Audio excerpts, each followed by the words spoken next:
እንዴት ናችሁልኝ? እኔ ያለኝ እግዚአብሔር ይመስገን ሁሉ ሰላም ሁሉ መልካም ነው። እና ቪንቶ ተደፍቶባት እንግዲህ ሽንት ቤት ውስጥ ስትንከባለል አይተናል። ግን የምር ግን ማለት ነው እውነት ለመናገር ከሆነ ደም እኮ ነው የሚመስለው እናንተ ደም ቁጭ ማለት ነውና ደም ራሱ ነው የሚመስለው። እና እንግዲህ ሽንት ቤት ውስጥ እየተንከባለለች ሀኒቾ መጣ። ሰላምዬ ምን ሆነሽብኝ ነው የኔ እናት ብላ እንግዲህ የምታደርገው የምትጨብጠው የምትይዘው ነገር ግራ ገብቷት እትዬ ጋር ወይም ደግሞ ወይዘሮ ሜላት ጋር ልደውል ስትል እኔ እሷ ጋር እንድትደውይ አልፈልግም፣ እናቴ ይህን ነገር መስማት የለባትም፣ እኔ ከሞትኩም እዚህ ነው መሞት ያለብኝ እንጂ እናቴ እንድታውቅ አልፈልግም፣ እባክሽን አትደውይ ብላ እንግዲህ ከልክላታለች።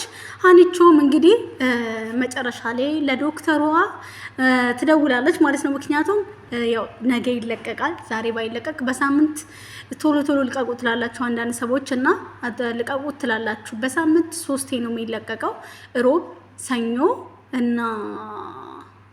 ሰኞ እና አርብ መሰለኝ ባልሳሳት ማለት ነው የሚለቀቀው። ወዶች አይደለም ቅዳሜ ነው መሰለኝ የሚለቀቁ። ብቻ በሳምንት 3 ነው ማለት ነው። እና ዛሬ ይለቀቅም ነገ ይለቀቃል ማለት ነው።